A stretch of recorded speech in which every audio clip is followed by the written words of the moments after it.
let's talk a bit about USAID, and let's talk about what I think shows a complete incomprehensible amount of lack of vision for the next 4 years when it comes to Trump's foreign policy. And that lack of vision only becomes blurrier and blurrier the further we go into the distance once we try to truly grapple with the type of stuff they're flirting with when it comes to USAID and getting rid of it entirely. So, for those of you who don't know what USAID is, USAID was started by John F. Kennedy, and it was started during the Cold War as a way for the United States to assist countries in a non-military fashion. So it's not just bombs, but you're also giving them like bread. It's the idea that America will send aid not only through military packages, but also humanitarian efforts and stuff to not only improve America's image in the world, improve the image of capitalism in this existential struggle against communism. So, make the stars and stripes, look better, but also help stabilize countries and improve our relationships in ways that are beneficial to the United States. So to be clear, and this is true about aid from basically every country, even though it can also come from a good place as well, aid is used in part, at least for selfish means of improving a country's standing with the world in a way that is beneficial to them, or in order to increase stability in a nation where you want trade routes to travel through, which is beneficial to you, or you want to stabilize because you need it to be stable because it is a regime that supports you, or a government that you're friendly with, or that you made a deal that if they were to do something that would be beneficial for raw minerals, then you would assist them with dealing with, say, an outbreak of malaria or whatever it is.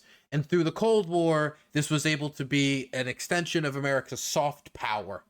And once the Cold War ended, US aid remained.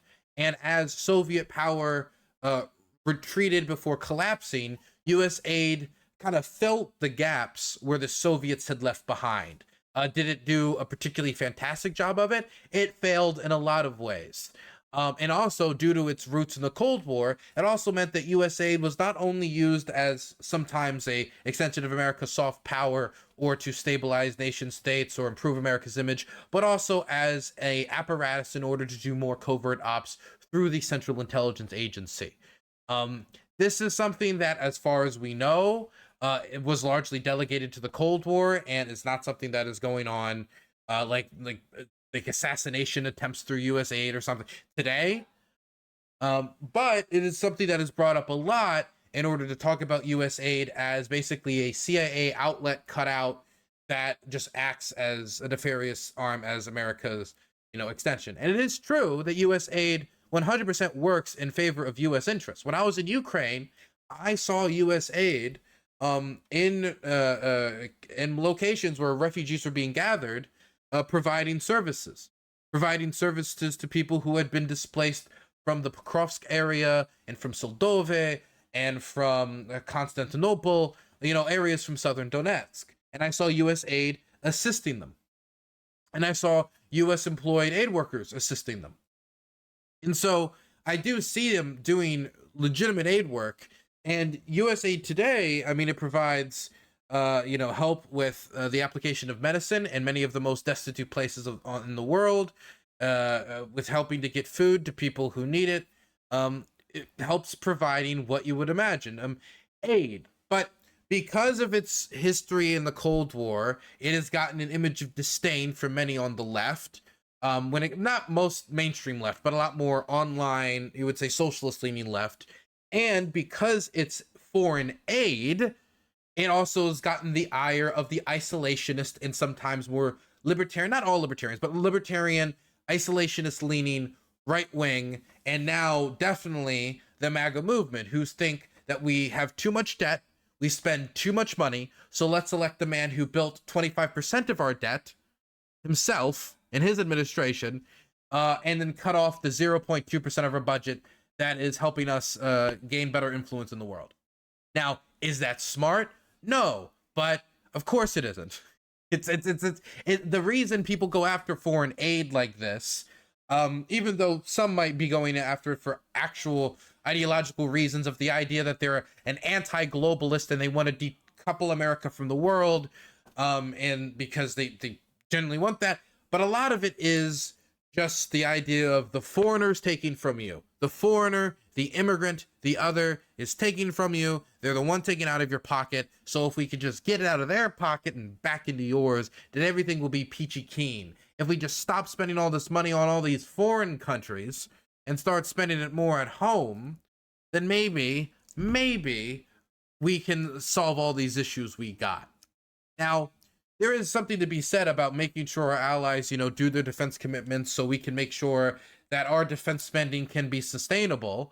But when we talk about like the 0.1% or whatever percent of the, or 0.2% of the budget that actually goes through USAID that gets sent around the globe, and the amount of like soft power benefit it brings and the amount of lives that it does save, relative to the cost saving mechanisms, I just don't buy it.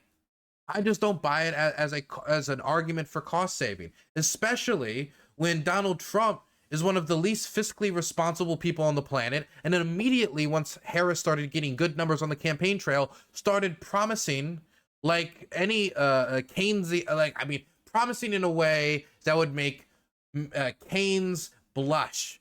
Just gift after gift, handout after handout, stuff that was not fiscally responsible, especially if he still intended to maintain any of his earlier fiscal promises.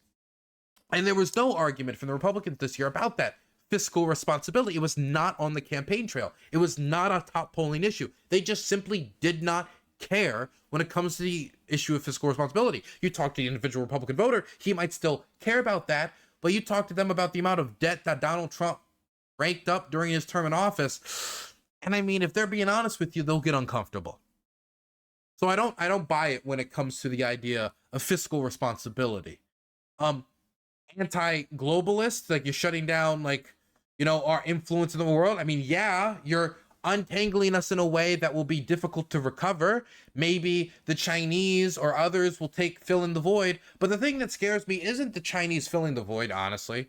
And of course, as an American, the idea that we have a better relationship with one country than a country that, we're in conflict over in multiple hotspots, like, for example, Taiwan. Like, obviously, I could be, very like, hoorah America and say that's not good. The thing that scares me more than that is the void. Is that China doesn't really see itself in the best economic position right now, and its Belt and Road Initiative has actually been a lot less road and belt than many people would have thought. And so a lot of those promises have been reeled back. A lot of those foreign investments have. And while people talk about debt trap diplomacy with the Chinese, a lot of that has been reeled back. And the reason why is that they just don't have the fiscal capacity. And because of the issues of consumption at home in the Chinese market, I'm not confident that the Chinese are just going to spend to fill the gap where US aid fails, especially if we're talking about a country like Ukraine. And Ukraine is going to be hit very hard by these US aid freezes because US aid does a lot of good work in Ukraine. And so for me, this is an absolute disaster. And what really angers me about this is that the argumentation that I'm hearing from around this, outside of the fiscal argument, which I think is absolutely bogus, is just conspiratorial dribble. It's just conspiratorial dribble. It's not questions of how do we reform it so it's more effective, it's more cost effective. It's not questions of how can we use this money more effectively. I don't see any public discussion of like, oh, maybe instead of spending it on these types of vaccines, these vaccines would have been more cost effective and they could have been preserved longer and they can be transported easier. This is not the discussion I'm hearing. These are the discussions of substance you would expect to hear when you're talking about an organization that's trying to keep millions of people around the world alive and America influential on the world stage. But instead, the discussion we've gotten is not fantastic. And let me give you guys an example of it. we're just going to go through, I think, Elon Musk's talking about this, because he's the one through Doge that has been one of the biggest crusaders. And to give you an idea of how much he wants to crusade this and how he's claiming the crusade against this, let me show you one of the tweets he threw out there about this earlier in the week, as in today. We spent the weekend feeding USAID into the wood tripper. Could gone to some great parties, did that instead. So he's claiming it. This is his crusade.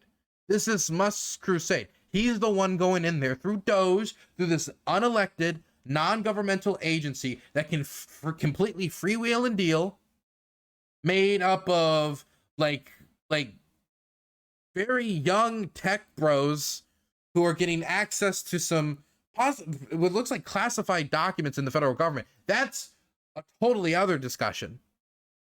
And we're going to have to do a whole segment on that probably tomorrow about the crazy access Elon Musk and this organization with no clearance is getting access to the classified financial information of the United States that it sees $6 trillion worth of value go through it every year.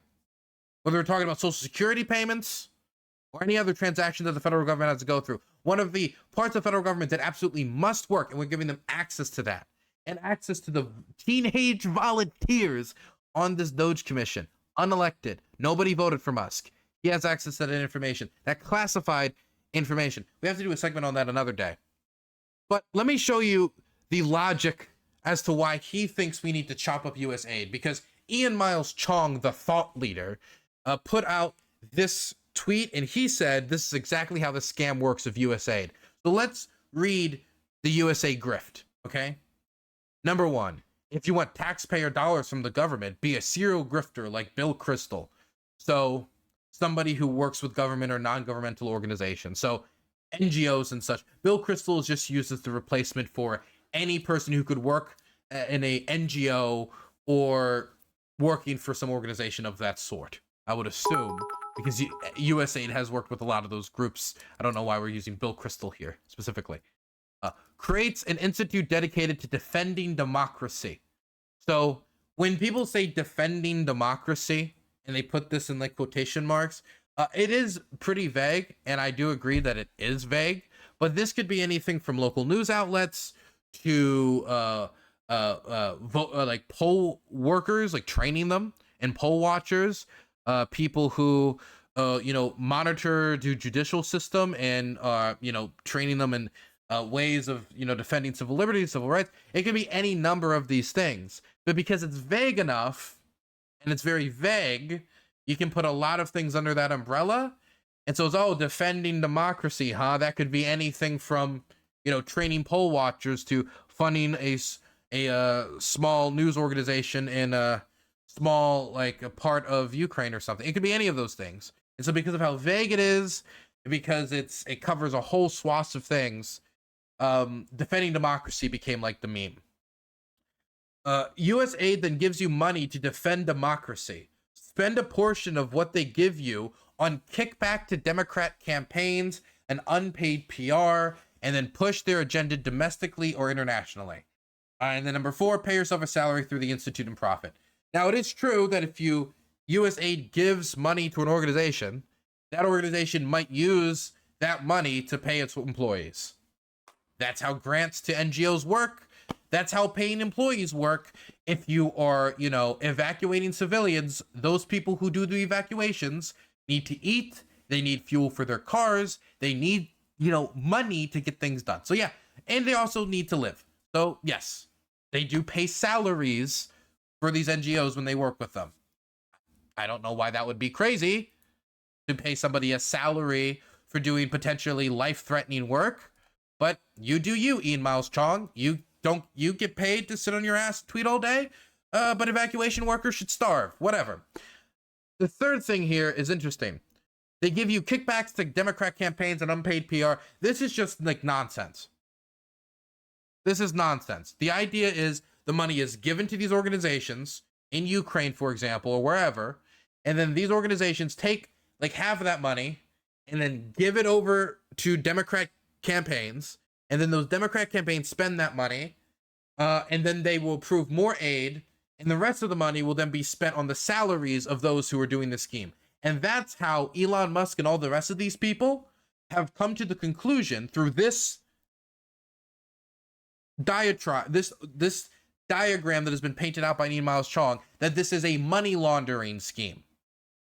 This is also the same logic that I believe they must use to say that any aid to Ukraine is a money laundering scheme, or really any aid whatsoever is a money laundering scheme. Basically, if there's something that you don't like that money is going towards, that it's a money laundering scheme. That's how money laundering is being treated now. Money laundering isn't an actual crime. Money laundering is when there's a lot of money going to a thing that you think is woke or liberal or Democrat. Money laundering means nothing else but that now on the internet. There has been no... You want to know what you would do if this was true? You would go, you would find the evidence that this is all being sent in kickbacks, throw it to the Justice Department, show this as a corruption scheme, and then go arrest the fuckers. You don't think Kash Patel would do that for Donald Trump? You don't think that whether it was Matt Gaetz or now blonde Matt Gaetz goes up there into the Justice Department, they won't do that as Attorney General? You don't think any of these people would not, if they could prove that this was a big money laundering kickback scheme to the Democrats, that they would say, we're going to let them all get away with it. We're not going to arrest anybody. We're not going to show any financial evidence of this. We're not going to present it to the public. We're just going to let them all go free, and we're just going to shut down the operation at USAID. If there is real fiscal mismanagement, what you would either do is reform the organization, and then you would, in order to make them use the money more effectively, so we could get more bang for our buck, you would not talk about throwing it into a wood chipper. They want to crush it. They want to destroy it. It's the old trick of, if there's an organization that you cannot vote away, if there's an organization that you cannot get the votes because they don't have a 2/3 majority, these things that they would want to get rid of, whether it's the Consumer Financial Bureau, the Consumer Financial Protection Bureau, whether it's the National Labor Relations Board, these things that fight for working people, these things that fight for consumers, these things that have done a lot of, I mean, the Consumer Financial Protection Bureau has helped return billions upon billions upon billions of dollars to Americans from companies that were ripping them off. These are the organizations that they want to put people at the head of that don't believe in it. You don't believe in it, you don't manage it, you let it sink, you let it crack, you let it don't work. That's what they did with the NLRB last time under the Trump administration. I remember working with SAIU 1199. It's a healthcare workers union in the DC area. When they were trying to do contract work, trying to work with the federal government, trying to get the federal government ever in their corner, the federal government would never be in their corner. And so now, whether or not they're going to gut USAID by just throwing it into the wood chipper, whether they're going to appoint somebody to head it that's not going to believe in its existence, whether they're going to gut it to the point where it's basically just a personal aid program of Donald Trump, where he's like, okay, maybe I'll give some aid here to Egypt, maybe I'll give aid here to Israel because I sat down with their leaders and we had this back scratch. Whatever it's going to come from this, the reason that they're justifying this money laundering scheme, it's not real. And whether they gut it, whether they trash it, whether they reform it, my fear is it's going to either be less effective or dead. And not only are we going to allow American soft power to creep backwards, I'm scared that the void will not be filled by the Chinese. And that's the thing. All the reports I'm hearing is, oh, the Chinese will fill the void and we'll lose the Chinese. No, the thing that scares me is that they won't fill the void because they can't fill the void. And then what happens to those people who are reliant on medicines administered by USAID that they have to double up on every month, every week, whatever? What happens to them? I mean, even if they could fill the void, how quickly? So that's the first part of this USAID immoral, conversation. Bankrupt. It absolutely enraged. Oh, by the way, just to go through these other fantastic reasons we need to get rid of USAID. She's a major grifter who hates America. Elon Musk. This is according to Ilhan Omar, because she's going up there saying, hey, you shouldn't get rid of USAID. This is bad because, these were institutions built by Congress, and Congress has the power of the purse, and constitutionally, is this allowed? I mean, and this is the type of stuff, they're going out there, they're arguing about this. This is what dictatorship looks like. She hates America. There's not even like an attempt to like tussle, or if they don't like our plan, they hate America. They're not with us, they hate America.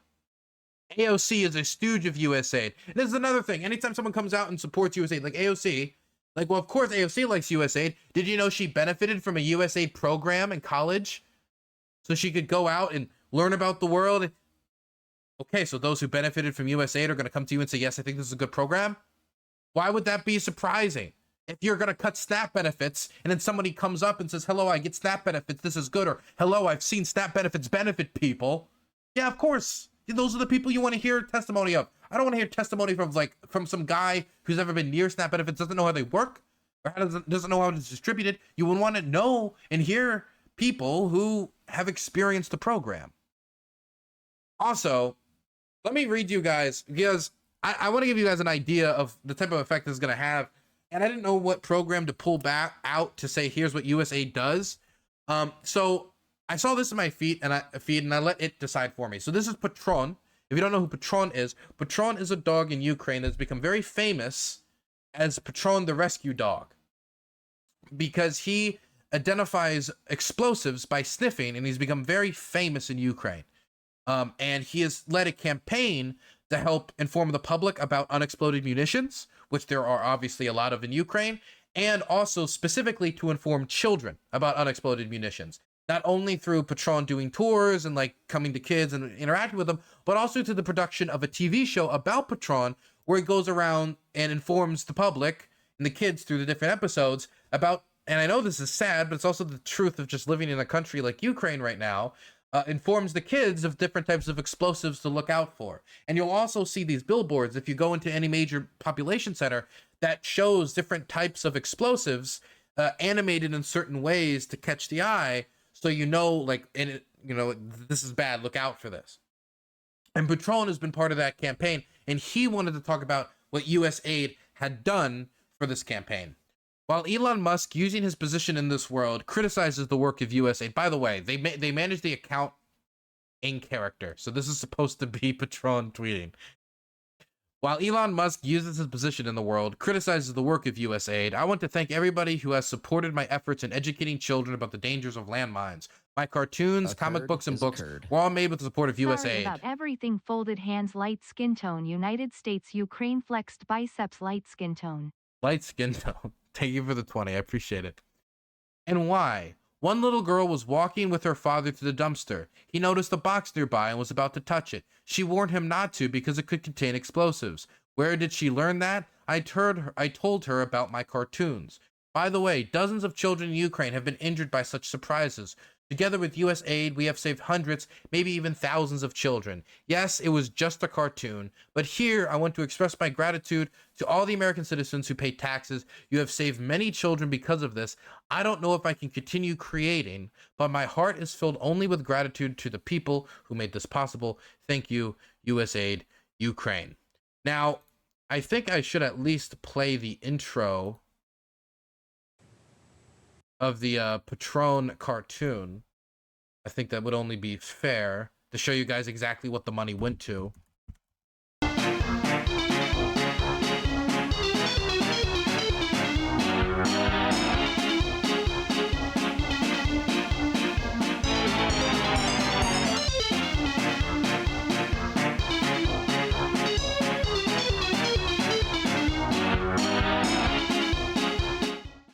And basically, you get the idea, the dog and the cat, and they go, hey, look, there's an explosive near this collapsed bridge.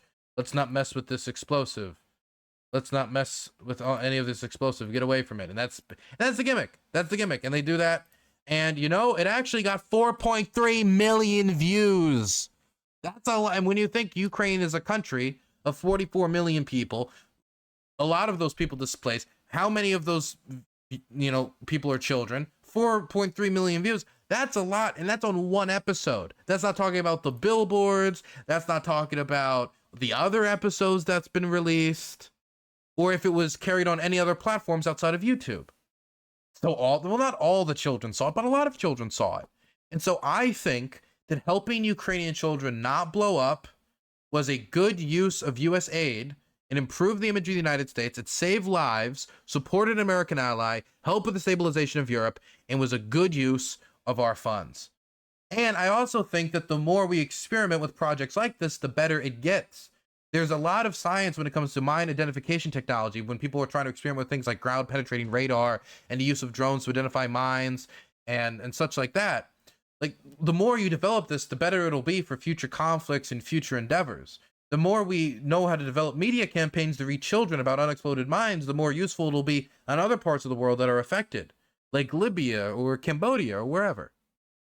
So I think for these reasons, it was bad to not only freeze all these US aid flows, but also to stop the staff from going into the HQ, which they have done. The staff at USAID have been locked out of the building. They're not able to work there anymore. They've been literally locked out. And you know what this is making me think about? Not only the disaster that this is going to have for American foreign policy, but also the disaster that this could possibly have for Trump foreign policy.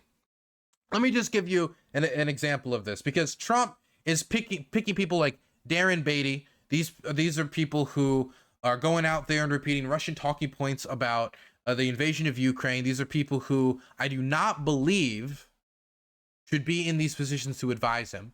And if Trump is running roughshod, and the people who are whispering in his ear are going to be more like this guy and less like, more seasoned experts, and he's able to really run roughshod, and he just completely caves in an organization like this and doesn't just reform it with Rubio as the new head and just trim it down tremendously so it's like half the effectiveness, and then maybe in the future he can rebuild it. Let's say he really does that. How is he going to achieve his goals in Latin America of stopping mass migration? If you are undercutting the aid basis by where many people could stay in their homes in Latin America, and not, say, maybe expanding it, and so you can help develop these countries, develop these communities so they can stay where they are so they don't feel the need to have to flee. If that's your goal, undercutting support bases or not building out that support base or undercutting the one way you could build out the support base does not seem smart to me. I do not think it's smart. And so if you're cutting out US aid at the same time that you're going to El Salvador to try to get them to accept deportees, and you're trying to get countries in the South like Panama, who's one of its only levers against the United States is like the migrant flow is one of the only pieces of leverage it has. So expecting them not to touch on it when they know how sensitive of an issue it is, and there's a question of their national sovereignty in and of itself being brought into question.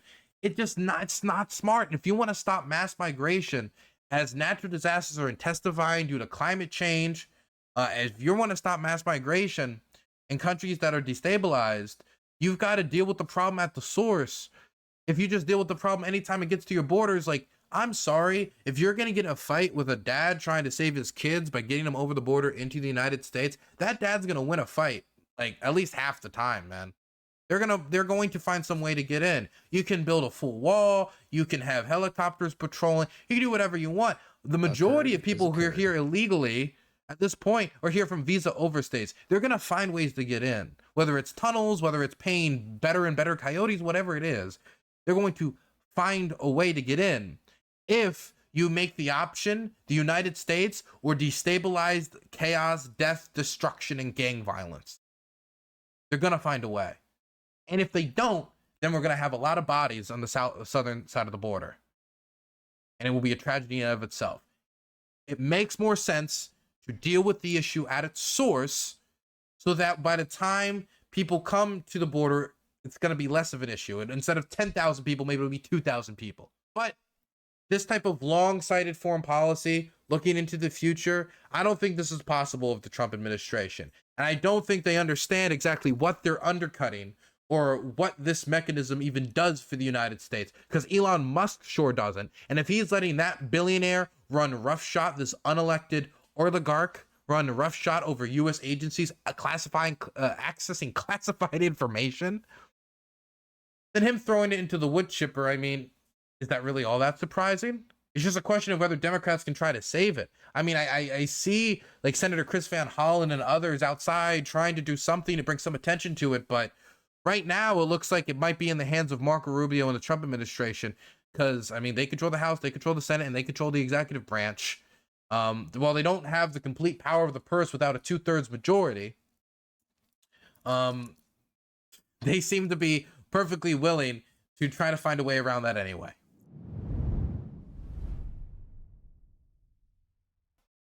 Dylan, do you even weed? I think quite frequently. Do I look like one who would? Don't answer that.